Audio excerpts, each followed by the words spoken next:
Welcome to 2A, which is solving absolute value equations. So absolute value of a number represents its distance. Ooh, I'm not going to do highlighter. Distance from 0 on a number line. So distance is always a positive quantity measurement. The absolute value of a number is always positive. And I always say, like, if you talk about distance you traveled from one place to another, you always say it's a positive number. Like, I went 25 miles the other day in my car. You would never say I'd traveled negative 25 miles.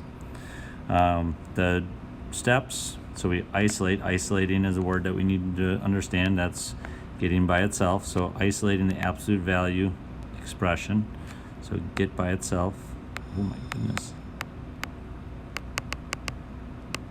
So you need to see like the absolute value symbols equals and nothing else on the outside of the absolute values. After that, we're going to drop the absolute value bars and create two equations. So there's always two equations. Remember that. You have, like, if I have an equation here equals 8, absolute value of x equals 8, there's two numbers that can go in for 8 or for x, negative 8 and positive 8. There's always going to be two different equations. Once we set the two equations up, we're going to solve the equation, solve each equation, and then we're going to check for extraneous solutions. So extraneous solutions are mathematical solutions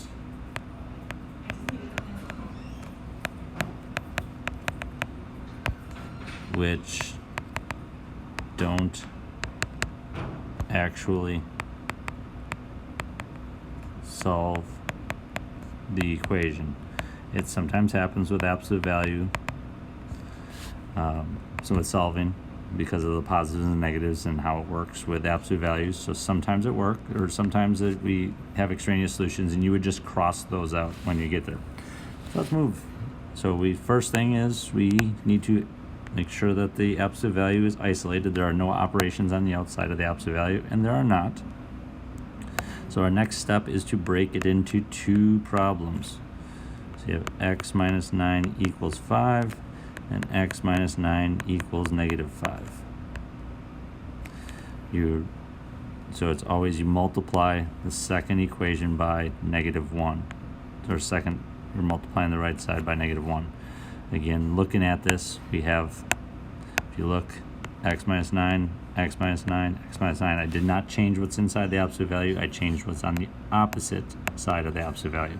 Now let's solve each equation. So 9, add 9. X is going to equal 14. And then we have add 9, and x is going to equal 4. We have to check these now. Now by checking, you can do this in your head. So we're going to check x equals 14. I'm going to go back to the original problem and use that to check. So I'm going to substitute 14 in for x. And 14 minus 9 is 5. And the absolute value of 5 is 5, which equals the right side of 5. Perfect. So 14 is a good solution. It is not extraneous. Let's check x equals 4. Go back to the original problem again. So it's, instead of 14, I'm going to put 4 in for x. 4 minus 9 is negative 5. Absolute value of negative 5 is 5. And 5 equals 5, so 4 is also good. So there are two solutions for this equation. Moving on to the back, number 15. Now we need to remember we need to isolate the absolute value. So that absolute value needs to be isolated, meaning it has to be all by itself on the same side of the equal sign. There can't be any other operations on the same side of the equal sign. We have the 16. The 16 is attached by multiplication. So to undo it, we have to divide. We get r minus 5 equals negative 2. Now we got to stop. Anytime you have the absolute value isolated, we need to look. The absolute value is isolated and equals a negative number. Is there any way that you can take the absolute value of anything and it becomes negative? No, that's not possible. So anytime you have isolated absolute value is isolated and it equals a negative number, this is always going to be a no solution. There's no numbers that you can put in for r that will make this equation true. All right, moving on to 13. So we need to first isolate the absolute value. So this absolute value's got to be all by itself. So we got to move that minus 5n. So we have to add 5n. And we have a like term with that on the opposite side. We are adding because we're moving it to the opposite side of the equal sign. The absolute value is going to come down. Equals 1n plus 5n is 6n plus 2.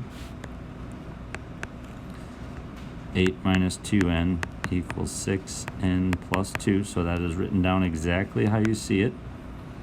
So that's one of our equations. Our other equation is going to be 8 minus 2n. So exactly how you see it inside the absolute value. And it's going to equal, we're going to write down the opposite, the negative, because remember absolute value, the positive or negative can come out of that and it'll be the actual same solution. So we're going to multiply the right side by negative 1. That's the only thing you do. You see we see 6n plus 2, 6n plus 2, we just multiply it by negative 1 to find our other potential solutions, not guaranteed. Let's solve both of these. I need to get my like terms together, so I'm going to subtract 6n. I like my n's on the left, not anything you have to do. And at the same time, I'm going to move my constant terms to the right. Negative 2 minus 6 is negative 8. 6n minus 6n is 0. 2 minus 8 is negative 6. Divide by negative 8. And we get n equals, and that's going to divide numerator and denominator by 2. It's going to and negative divided by negative is positive. Now over on this other equation, we have, I'm going to distribute first. So negative 1 times 6 is negative 6n. Negative 1 times 2 is a negative 2. Now we got to get our like terms together.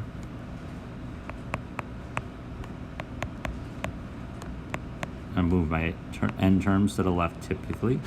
I'm going to move my constant to the right, so then they're on opposite sides of each other. Negative 2n plus 6n is 4n. Negative 2 minus 8 is negative 10. Divide by 4. Divide by 4.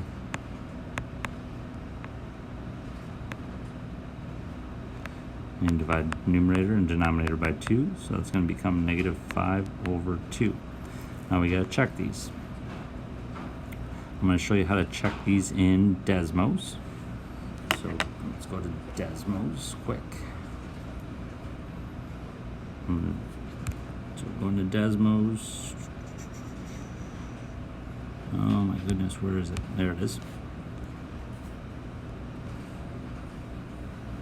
I'm going to put the left side of the absolute value of 8 minus 2 times 3/4. So I'm going to substitute 3/4 in for x. Minus 5 times 3/4. And that equals 2.75. Oh, hold on. Just gotta make sure I got my parentheses. So every time you simple, where you put them in, I need to close out my absolute values. I need to do this correctly. There we go, 2.75. The right side is n plus 2, so I've got 3/4, 3 divided by 4, plus 2. And that's 2.75. So our first solution works. 3/4 is a good solution. I'm going to put negative 5 over 2n. I'm going to go back and I'm going to change to negative 5 over 2 each fraction. Negative 5 divided by 2. Negative 5 divided by 2. So that's 25.5. And so the right side of the equal sign, I got to change that also. And that's negative 0.5. So those do not equal each other, because that's the left and right side. They'd have to equal each other to be true. It is not, so this is an extraneous solution. We cross it out. You can just cross it out, that's all you need. You don't have to write extraneous, but that's what an extraneous solution looks like. It's a mathematical solution that we worked out that didn't actually work. All right, come with any questions. Actually, let me write down all the answers to these. So we have k equals negative 2 and negative 5. y equals 7 and y equals -5. I'll do this is called the solution set, so -21 and 5.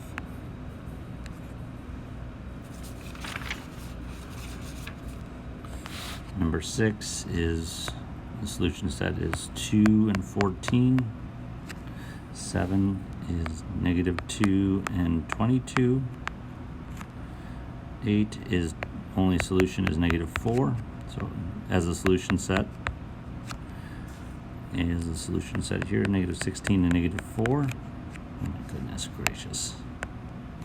Number 10 is -10 and 10. Number 11 is 2 and 5 as a solution set. Number 12, there's an extraneous solution, so there's only one solution to this problem. 4/3. Number 13 we got there, and number 14 is -9 and -11/5.